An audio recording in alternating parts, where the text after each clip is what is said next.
Bismillahirrahmanirrahim. Assalamualaikum warahmatullahi wabarakatuh. Bertemu kembali di tutorial di channel YouTube Yudesia 1969 ya, yaitu tentang tutorial petunjuk sebelum menggunakan aplikasi komputer akuntansi untuk uji kompetensi keahlian tahun pembelajaran 2022-2023. Di sini kita akan mencoba untuk menggunakan aplikasi komputernya yaitu Mayop ya, untuk mengentrikan data perusahaan UD Buana. Nah, data perusahaan UD Buana. Nih, kita lihat nih identitas perusahaannya, informasi kebijakan perusahaan. Ini perlu kita baca dulu ya, informasi kebijakan perusahaan tersebut sebelum kita melakukan pengentrian untuk aplikasi komputer akuntansinya ya. Nah, di sini ada identitas perusahaan dan usaha pokoknya. Nah, UD Buana ini beralamat di Yos Sudarso, nomor 49 Jakarta. Ini telepon dan faxnya. Kemudian ini emailnya, ya. Kemudian kebijakan akuntansi UD Buana ini mengambil kebijakannya sebagai berikut, ya. Yang pertama, sistem berpasangan dengan dasar akrual basis. Kemudian periode akuntansi tahunan dimulai dari 1 Januari sampai dengan 31 Desember. Nah, periode akuntansinya 12 bulan ya, berarti kita pilih nanti 12. Kemudian pada setiap akhir bulan disusun neraca saldo. Kemudian jurnal khusus dan jurnal umum untuk mencatat transaksi. Nah, transaksi menggunakan mata uang rupiah atau single currency. Karena kita di Indonesia tentu kita memakai rupiah ya.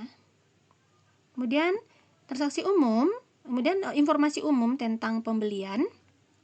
Nah, di sini yang perlu kita pahami untuk pembelian di sini ya, anak-anak ibu semua.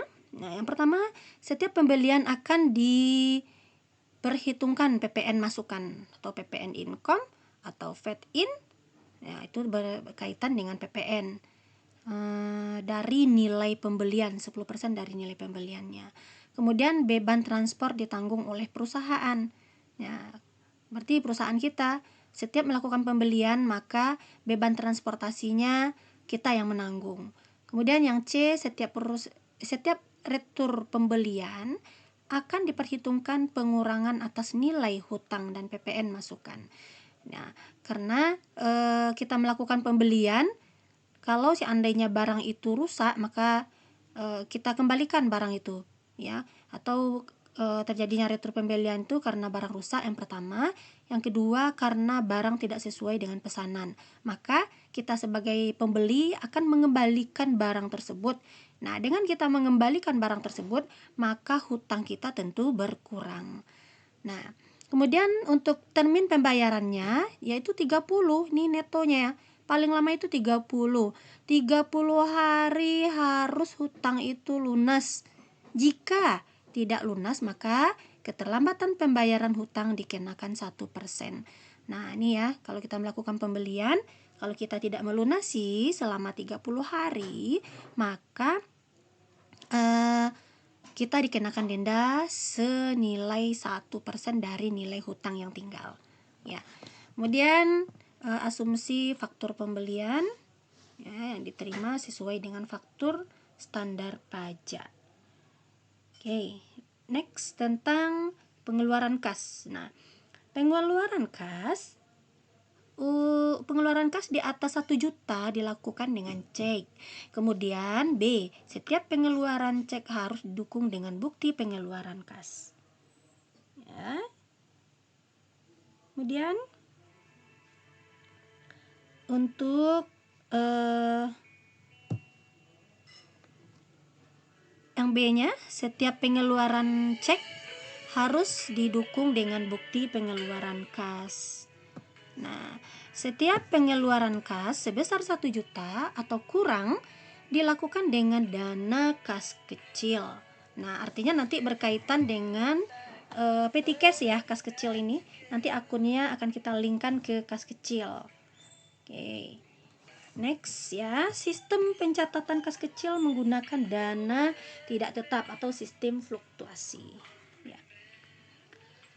Kemudian pengisian kas kecil dilakukan ketika saldonya 500.000 atau kurang dari 500.000, kita sudah melakukan pengisian kas kecil. Nah, itu ketentuannya untuk pengeluaran kas. Oke ya, untuk poin 3. Sekarang kita lanjut ke poin 4 tentang informasi umum penjualan ya.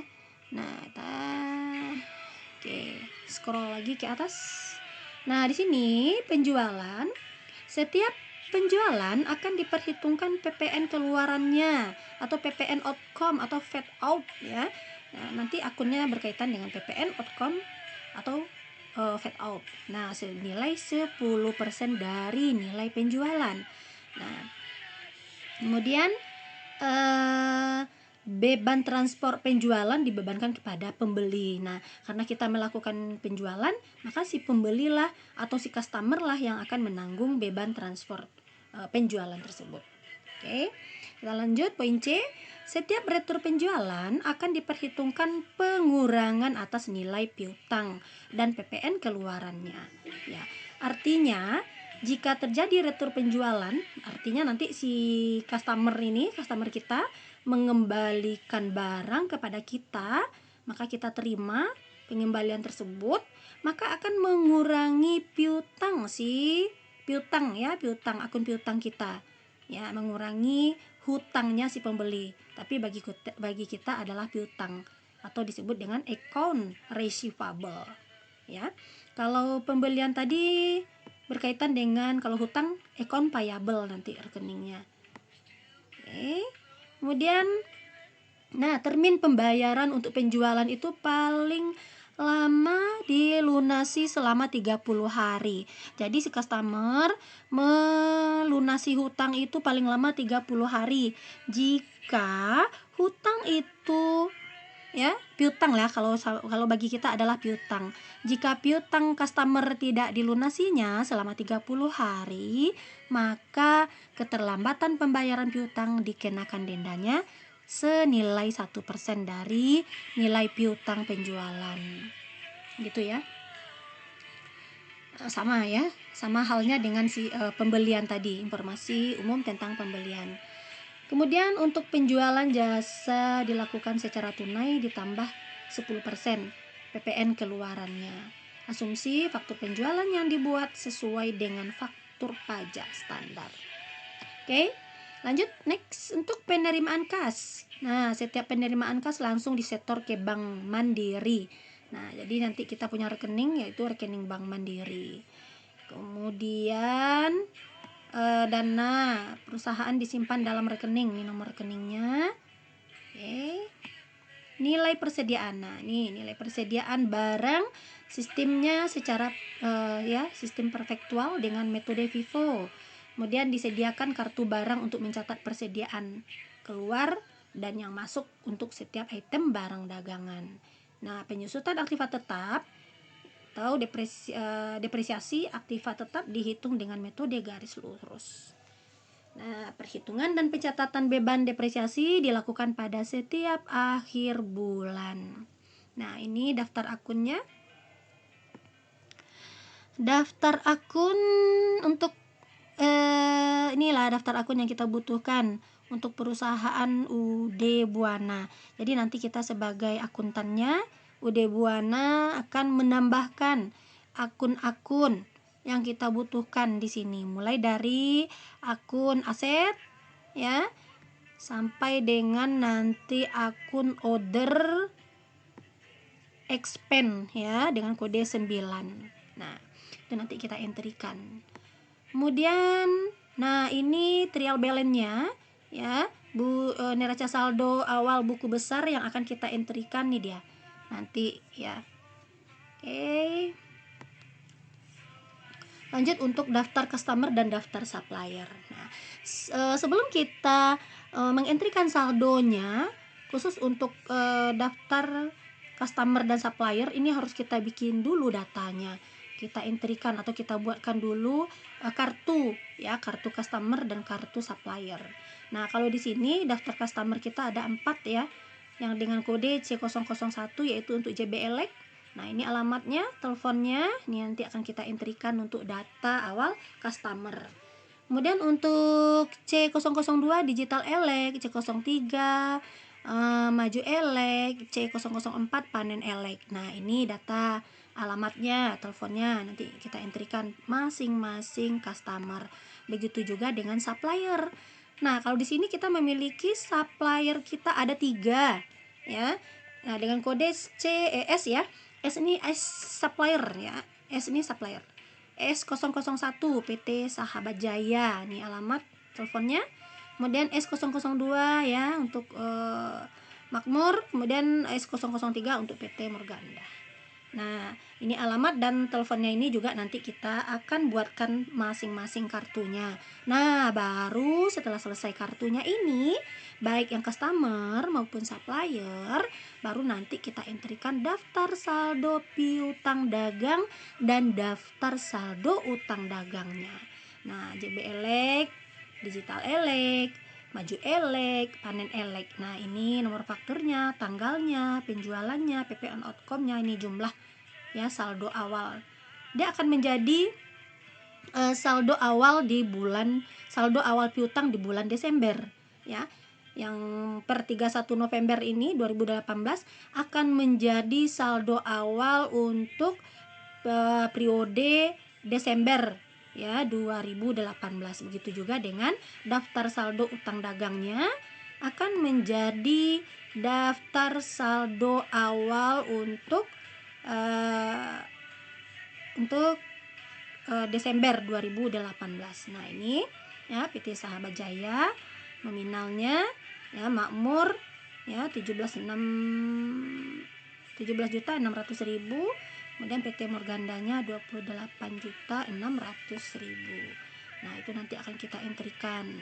Nah, kemudian baru kita masuk nanti membuat kartu persediaan. Nah, kebetulan di sini kita ada 2 jenis barang yang kita jual ya.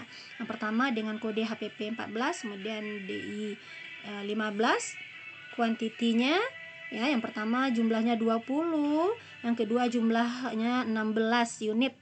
Nah, harga per unitnya untuk yang pertama HPP 14 16 juta.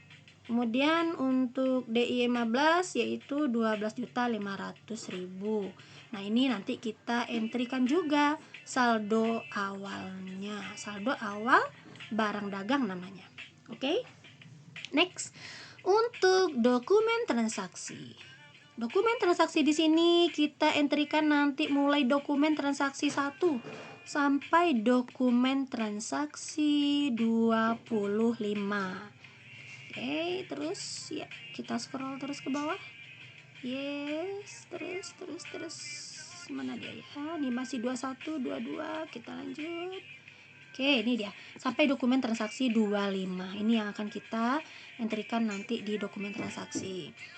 Kemudian untuk bukti memorial atau jurnal penyesuaian, kita memiliki di sini jurnal penyesuaiannya yaitu dokumen transaksi 1 sampai dokumen transaksi 4. Nah, oke.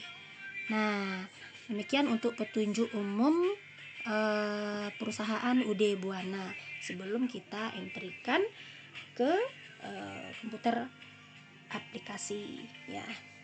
Aplikasi komputer akuntansi yaitu Mayop. Oke. Sekian dulu untuk tutorial kita yang pertama. Nanti kita akan lanjut dengan tutorial kita yang kedua, yaitu cara mengentrikan identitas awal sampai dengan cara penyimpanannya. Oke, teman-teman, sekian dulu. Sampai ketemu di tutorial berikutnya. Sampai jumpa. Assalamualaikum warahmatullahi wabarakatuh.